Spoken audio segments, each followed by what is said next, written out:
હું તમને કહું તો છોડવું પડે, આપવું પડે સાહેબ, દેવું પડે. આપણા ઘરમાંથી કૂતરું રોટલો ઉપાડી જાય અને આપણું આખું ઘર ડેલી સુધી દોડ્યા જાય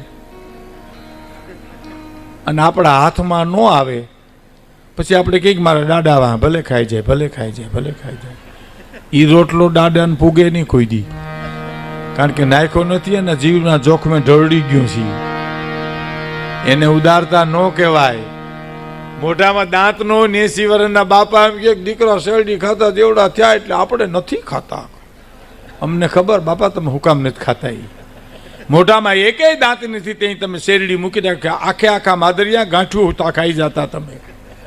આ દીકરા ગાંઠું તો બારી કાઢે એટલે હારા તમારાથી.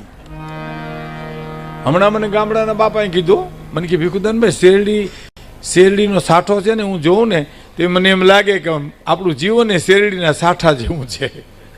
મેં કીધું એ કેવી રીતે શેરડીના સાઠા જેવું જીવન બાપા કેવી રીતે? મને કે માન મજા આવે તો ગાંઠ આવીને ઊભી રહીએ, એને ઉકેલો તો પાછી બીજી ગાંઠ આવીને ઊભી રહીએ, એને ઉકેલો તો ત્રીજી ગાંઠ આવે, અને બીજી ગાંઠું ઉકેલો તો શેરડીનો પૂંછડાનો ભાગ આવે. મોળું જીવન પૂરું, શેરડી પૂરી, બધું પૂરું. મને કે લ્યો કેવી કેવી કોઠાઉત છે એની સાહેબ. કહેવાનો મારો અર્થ છોડવું પડે સાહેબ, આપવું પડે. દેવાની જે મજા છે ને એ કંઈક નશો જુદો જ છે સાહેબ. ધીરુભાઈ હું જાજા વખાણ નહીં કરું, મને ખબર છે. એટલે એ દાતાર માણસ છે, ઉદાર માણસ છે, એને ઘણું ખેરાત છે સમાજમાં, જેને જરૂરિયાત છે એને માટે. અને પોતે એને ગમશે નહીં આ હું વખાણ કરું છું, સાચા દાતાર ગમશે નહીં, પણ હું એક સાહિત્યકાર છું એટલે મારે કહેવું જોઈએ, મારી ફરજ છે. હું આ સ્ટેજ ઉપર બેઠો છું. એ કહેવાનો મારો અર્થ એને ભગવાને દીધો દિવસ છે અને આનાથી વધારે દિવસ ઈશ્વર એને આપશે, મૌલવીધર આપશે, દ્વારકાધીશ આપશે, કારણ કે એની ઉદારતા એવી છે. પણ માનો કે આપણી પાસે કાંઈ નથી ને હું તમને એક દાખલો આપું છું. આ દેશ દેવાનો છે, આ દેશ દાતારોનો છે, આ દેશ આંસુનો દેશ છે સાહેબ. ક્યાં વાત! આ દેશ વેદનાનો દેશ છે, આ દેશ ઋષિ પરંપરાનો દેશ છે, આ દેશ સંપત્તિને પૂજનારો આ દેશ નથી, આ દેશ રાજા રજવાડાને પૂજનારો આ દેશ નથી. આ દેશ તો રાજા રજવાડાને ઠોકર મારી નીકળી જાય, ગોપીચંદ ભરતરી અને બુદ્ધને પૂજનારો આ દેશ છે સાહેબ. એને પૂજનારો દેશ છે. સંપત્તિને ઠોકર મારી નીકળી જાય એ વિવેકાનંદને પૂજનારો દેશ છે. સંપત્તિને ઠોકર મારી નીકળી જાય એ સ્વામી રામતીર્થને પૂજનારો આ દેશ છે. ત્યાગીઓનો દેશ છે આ. ખેર પછી હું આવવાનું મારીને તમારે કહેશો તમે? આપણે ત્યાં તમે જોજો, બાળકનો જન્મ થાય, માતાઓ બહેનો દીકરીઓને ખબર છે કે બાળકનો જન્મ થાય પછી 6 વાહે છઠ્ઠિયું પહેરાવે એને.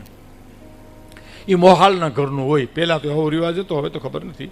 મોહાલના ઘરનું કપડું હોય, છઠ્ઠિયું પહેરાવે છઠ્ઠીને દિવસે. એમાં એક ખિસ્સો ન હોય, ખિસ્સા વિનાનું પેલું કપડું મારા તમારા અંગ ઉપર છઠ્ઠિયું ચડે છે, ખિસ્સા વિનાનું આવું. અને મરીએ પછી ખાપણ ઓઢાડી, એમાં ખિસ્સો તો હોય જ નહીં. ખિસ્સા તો મેન તમે વચગાળામાં ચોટાડીને દુખી થયા છીએ, હતા નહીં.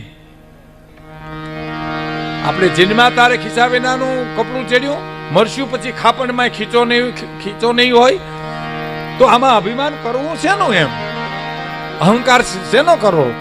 છતાંય માણસ આજ વર્તમાન કાળમાં રૂપિયા ગણતો જ હોય. 50,000 અહીં મૂકેલી એ ફિક્સમાં પાકી જાય, 50,000 અહીં મૂકેલી એ ફિક્સમાં પાકી જાય, એ બધું પાકી જાય, પોતે પાકી ગયો હોય. આવું કપ કાઢવાના કામમાં કાવડી આવે. કારણ કે 5 या 25 કપાવે તબ 100 200 500 મંગાઈ નો.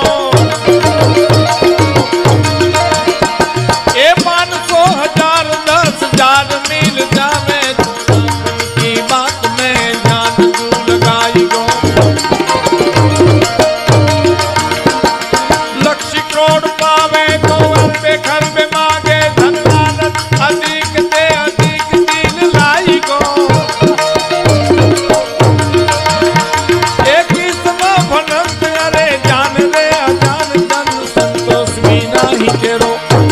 दुख जाइगो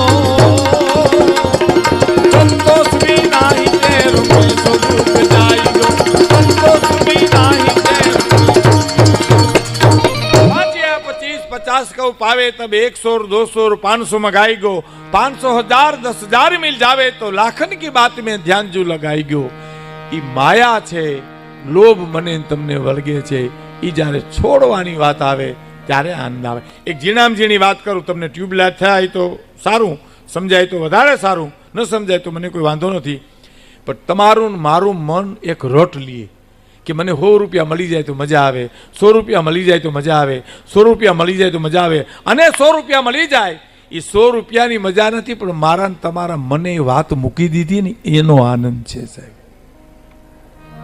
आ बहु ऊंडी वात छे ऊंची वात छे मन जे रटण लिए ई रटण छूटी गयुं एनो त्यागनो आनंद छे साहेब 100 रुपयानो आनंद नथी हां डोंगरेज बापा गया ने एक શેઠ ने बंगले गया ने डोंगरेज महाराज त्यारे શેઠ ने कीधुं के एयर कंडिशन रूम नो केटलो खर्च थयो हे के एयर कंडिशन रूम नो खर्चो केटलो थयो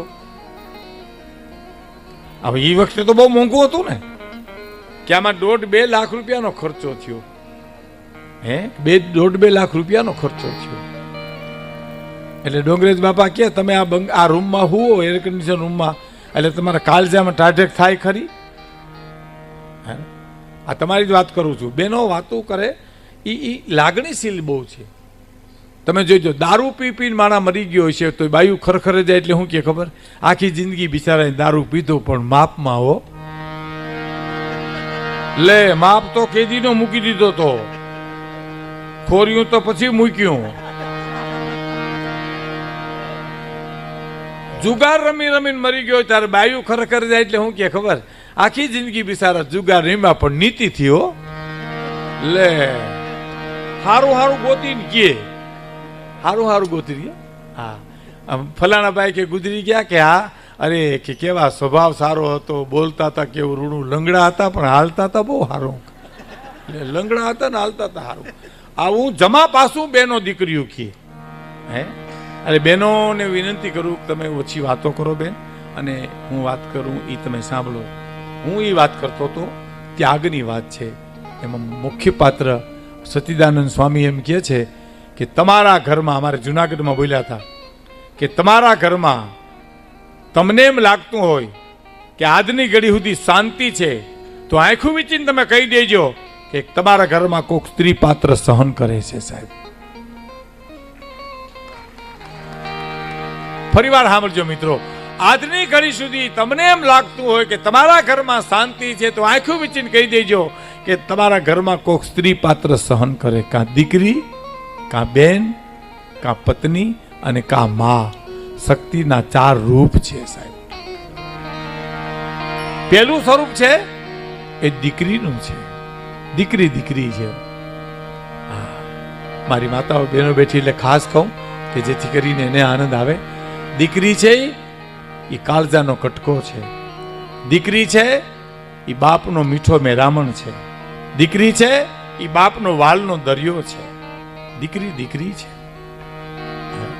हूँ तो कायम मारा प्रोग्राम में कहूँ छूं मने ज्यारे याद आवे त्यारे के पोताना घरमां दीवो करे एने तो दीकरो कहेवाय पण बीजाने घरे जीने दीवा करे एनुं नाम दीकरी कहेवाय साहेब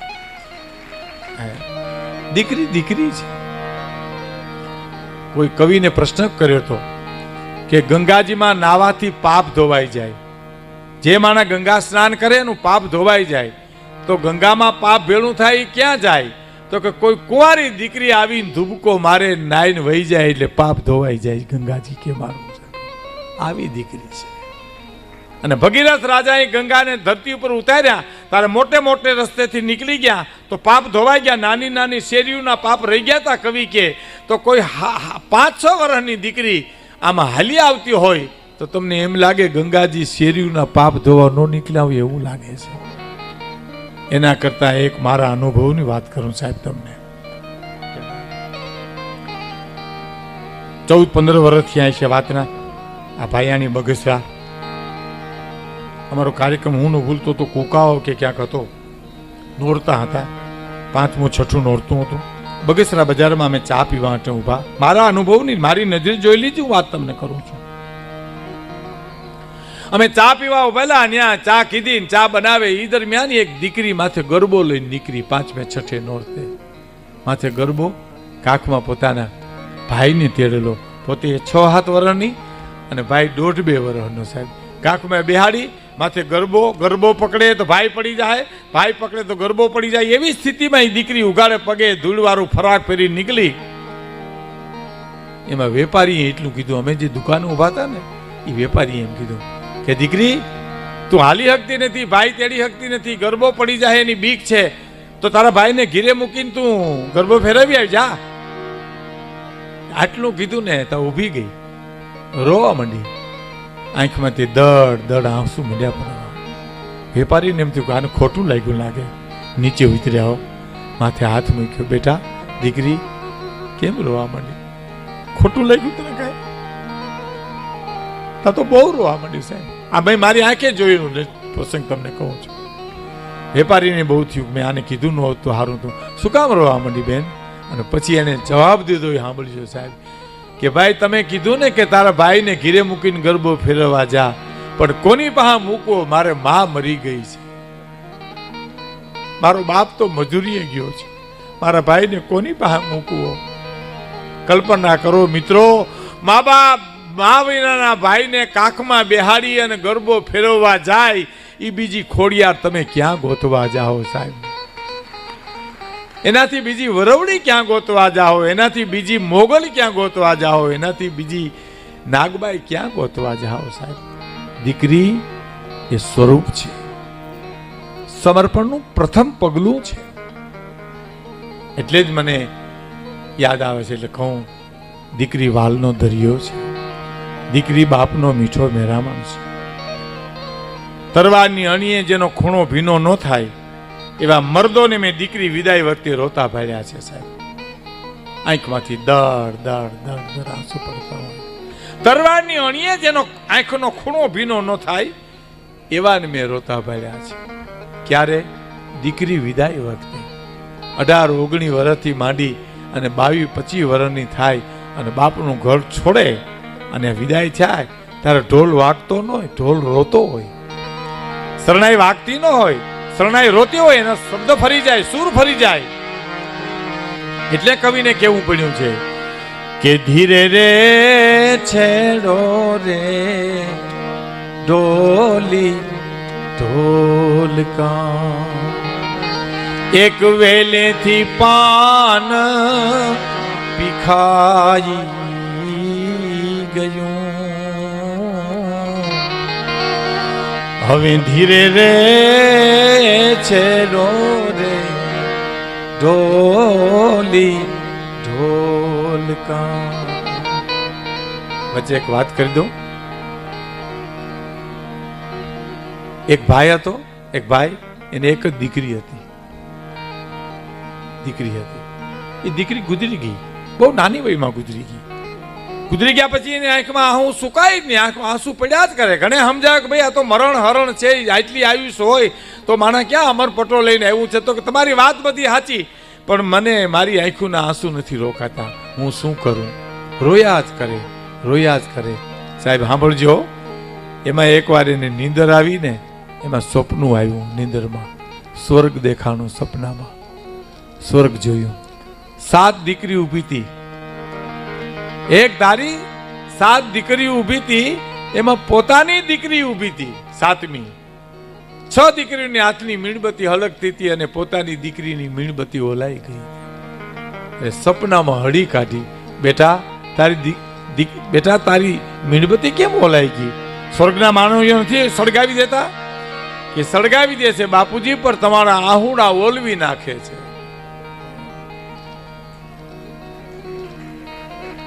તમારા આહુડા ઓલવી નાખે. તેથી બાપે નક્કી કર્યું કે મારી દીકરી